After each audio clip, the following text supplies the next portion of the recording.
Hello, I am Dr. James Kowal. I'm a board-certified expert in traumatic stress and a board-certified neurotherapist. So today we're going to talk about the effects of trauma, the neurological and biological effects on the brain. I am formerly the co-founder of the Center for Traumatic Stress. We were at the Hobson Medical Campus where we began our practice as treating trauma victims. My practice is called Life Worth Living. We do trauma work and we also do neurotherapy work. I'm a member of EEG Chicago, which is a group of board-certified neurotherapists in and around the Chicago area. And we are broadcasting from the Ruah Center. Ruah Center is an educational facility, and we focus on educating people for body, mind, and spirit wellness. Today, we're going to talk about the neurobiology of trauma and its effect on the memory. Also, the human memory systems and how we record non-traumatic events and traumatic events and how that is different, and some of the symptoms that go along with traumatic memory. We'll talk about the various options for treatment and some of the obstacles that stand in the way of successful trauma treatment. Looking at the brain, we have all of these components, and here you see all the sensory input of what you hear, feel, see, and taste, not smell. Smell works differently in the human nervous system. What you hear, feel, see, and taste comes into the thalamus. The one on the right hemisphere of the brain is the one that will get the information first. And it immediately sends a signal around to the right frontal cortex. It's the prefrontal cortex. And it's basically asking, have you ever heard, felt, seen, tasted this before? The prefrontal cortex is like the database manager. It knows where the information is in memory. And it scans memory and it looks for a pattern match. What have you experienced before that is similar to what's happening now? It will pick up the best information from your memory and more importantly, how you felt about it when it happened the first time. It sends the previous experiences and the feelings you had at that time to the amygdala. The amygdala does then get information from the thalamus as to what's happening now and how is that similar to what's happened before. And its job is to determine what's the significance of what's happening right now. Should I be paying attention to this? Is this very important? Or is this routine, mundane? It sends that information to the hippocampus, which also collects information from the thalamus as to what is going on right now. And it basically calculates an address to where in memory it's going to store this. So you see the location in memory is a function of what is happening and how you feel about it, which is also integrated how you felt about it the last time you heard, felt, seen, tasted this before. That information is then transferred over and is stored in the memory. So now we're going to take a look at this memory bubble and see what happens there.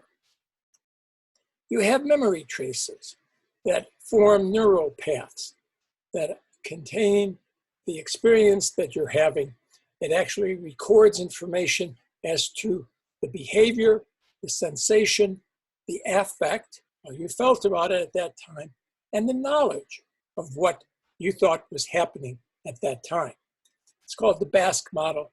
And somehow, we don't fully understand, the brain can store all four of those channels simultaneously as it's recording memory. So in this darkened area, I'm showing a current memory trace that is being stored, and it's stored with all the other kinds of memories that have taken place, but the location is very sensitive to how you feel about something, the affect you had. Then all of a sudden, at this point, something changes, a big dramatic change that either begins to hurt you, threaten you, something that changed the significance of what you thought was happening at the moment. And because the brain relocates where it's storing things based on affect and what is happening, it chooses a different location for this red section, which is discontinuous from the memory just previous.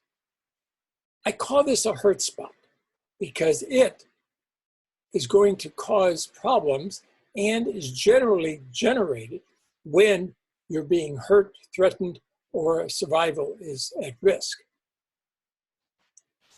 The thalamus continues to pulse through your memory system, and anytime it gets close to this hurt spot, the dendrites don't want to go there. Something bad happened, and it begins to move around because it's a living human organism of pathways that are being constantly changed and generated, and it begins to attach in different places. So you begin to basically distract yourself or to avoid thinking about very bad things. The process is resolved with therapy. Trauma therapy will access those neuropaths. It will work through the defenses to get to that hurt spot so that it can then bridge the gap and connect to the traumatic memory that was stored out here. At that time, you can get a discharge of affect because it, in this area, was storing not only the event, the sensation and behavior, but also the affect. And if that was not tapped into by any other neuropaths, it will discharge much like a capacitor would discharge, even if the device is not plugged in and you touch it and ground yourself, you'll get zapped. It'll be a discharge. But then once it discharges, it remains inert. It will not produce any other sensation or electrical activity.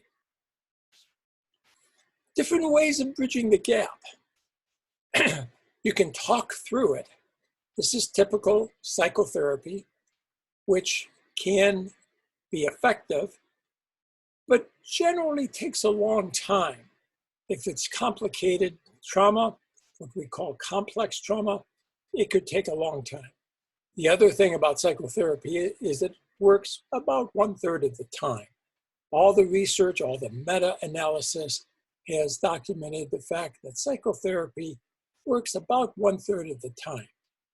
Other techniques of remedying trauma memories is exposure therapy to desensitize the person. So if you were afraid of something, whether it be an animal, then this therapy would expose you to that and try to calm the nervous system while you're being stimulated by the fear from whatever happened originally.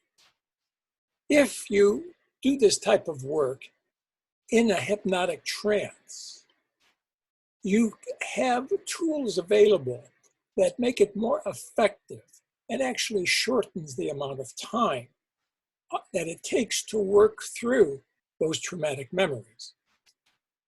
We could then couple that with other types of therapies specifically designed to access the trauma.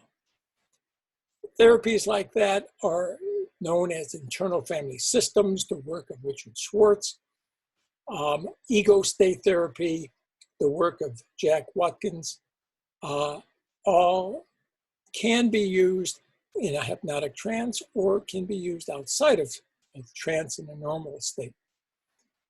Again, the attempt to shorten the amount of time it takes to resolve trauma has a number of other techniques that have proven to be very effective.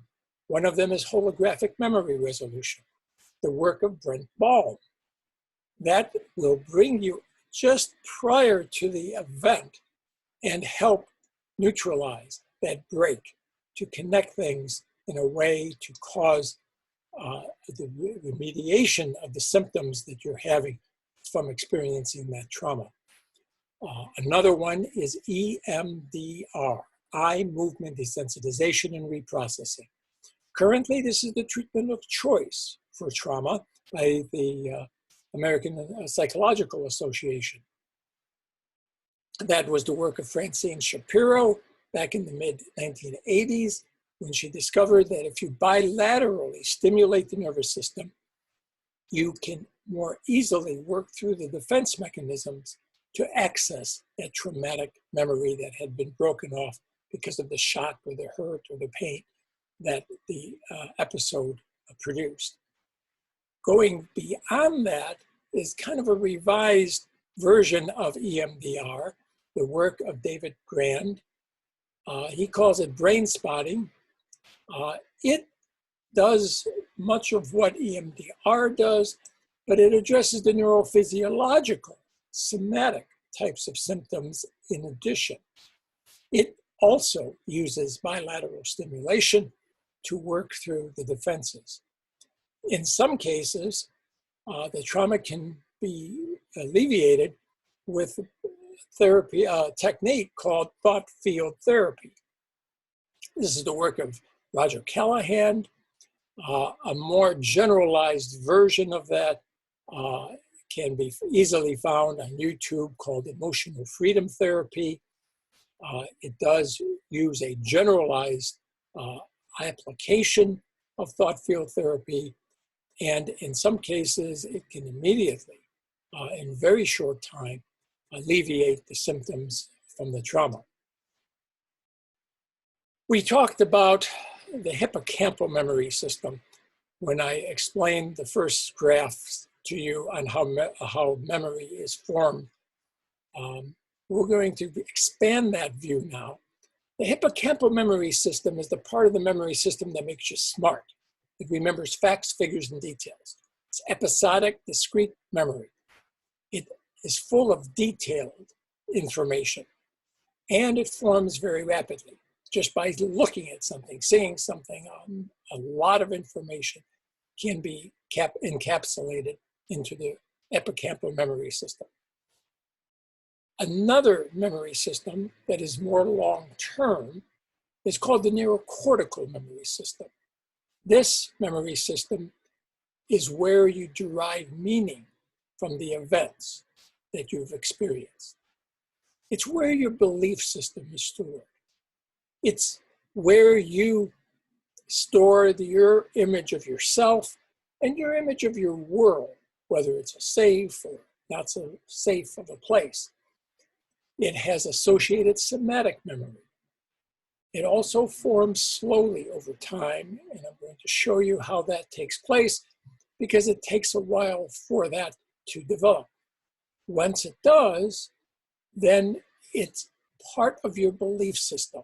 Becomes much more difficult to change those beliefs. If we take a look again with both of those memory systems, everything comes into the thalamus of what you hear, feel, see, and taste. That information immediately gets sent over to the prefrontal cortex, which scans the detailed memory system and tries to bring up a match of close to what you're experiencing now. It then sends that information to the amygdala. The amygdala is the area of the brain that is going to assign the significance of what's happening. It's also known as the fear center of the brain because it will alert the system whether or not you're in danger or this is a bad thing that you're experiencing. The amygdala gets what's happening now and what has previously happened similar to that and how you felt about it. That information is passed to the hippocampus, which also gets the information from the thalamus to determine where should you store this information in the hippocampal memory system. And it will then begin to transfer and record that information. If there's no significant change in the affect, then it's going to be pretty continuous and it's going to fit along that neural pathway. Later, during REM sleep at night, this information in the hippocampal memory system is going to be transferred into the neurocortical memory system. This happens during REM sleep, and it's a dialogue between the neurocortical memory system and the hippocampal memory system. And it keeps exchanging information. Typically, if the event makes sense and doesn't have any negative effect in your perception, it's going to store it in an area, from my experience, where it's a positive view of yourself. I'm a good person, I'm trustworthy, I deserve good things, those types of things. That dialogue will take place over a few days when you get good sleep. And once that's incorporated into your belief system, it will begin to fade. It'll let go of the facts, figures, and details. It doesn't need them any longer because what you experience is tucked away safely in your belief system. Let's take a look at traumatic memory. Traumatic memory is much the same way. Information comes into the thalamus, it gets sent over to the prefrontal cortex. That information gets looked up to find the best match, sent to the amygdala. The amygdala finds what's happening now, computes how you should feel about this, what's the significance of this, sends that to the hippocampus, which learns what's happening, and it begins to calculate and address to record the event. But then something radically happens that causes that break, as I spoke at the beginning, and create that hurt spot. That entails the fact that that segment may not be easily accessible, especially if the event that is traumatizing you is rare, doesn't happen very often, or maybe only once that it has happened. Then, during REM sleep at night, the information gets transferred to the neurocortical memory system.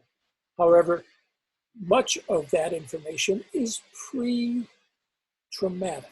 It's what happened just before the trauma, or the shock, or the sudden realization of what was happening, and the affect. That information is partial. And for some reason, it seems to get transferred to the negative side of the neurocortical memory system. So that you come up with negative cognitions. It's my fault, I'm not worthy, I'm stupid, I can't do this, I have no control, things like that. We focus on those two memory systems, and you can see where partial fragments will seem to get transferred to the negative beliefs. During the course of treatment, we would like to connect those two. Once we connect those two, the full energy pathway is established, and during REM sleep at night, that pathway will begin to link up into the neurocortical memory system and change your beliefs. You won't believe that you're a bad person, it was your fault, you're not worthy.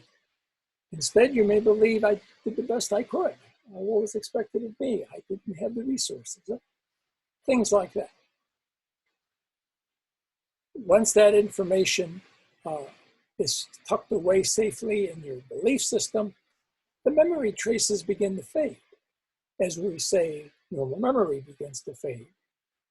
As it loses significance, those pathways become less and less dominant in your working memory. We look at some obstacles to treatment for trauma because you're talking about a very delicate area, an area that's very close to the person's belief system about themselves and their world. So the first obstacle is trust. We have to establish trust so that the person is free and willing to talk about things that are very difficult to talk about. The second obstacle is trust. During the sessions, you have to be very consistent, compassionate, open to non-judgment of what is being told to you, what has been experienced, and don't draw any conclusions. As that happens repeatedly, a higher level of trust is gained. And the third obstacle is trust.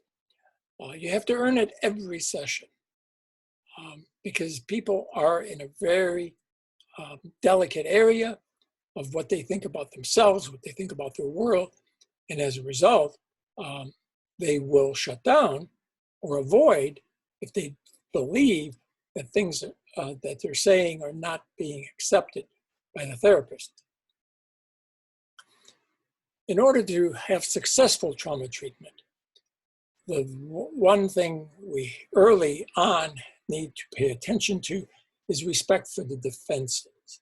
The defense mechanism, as I spoke about, its job was to take you away from horrible memories. And as a result, you just can't run right through that because they are there for a purpose, to keep the person safe, to keep them thinking positively about themselves. So we work with the defense mechanisms and we respect them. We need permission to move forward, and you gain that permission with trust. If you operate the therapy in a non-judgment fashion and you move slowly and with permission to access things people remember, that will be a part of the formula for success. Another element is consistency. In order to build trust, you have to be consistent. I sometimes say boringly consistent, because if a person can predict their environment, predict what you're going to say and do, if it's positive to them, it will develop a greater level of trust. And finally, there's no fast way of doing this, although at the beginning I showed you techniques that move along much faster than other techniques. But it is a slow pace because we're building on trust. And there's no easy, quick way of developing trust for another person. And then I say this type of therapy is done person to person, face to face, heart to heart, because that is the way the human being heals from their life experiences. This is a list of the references that went into explaining this kind of information.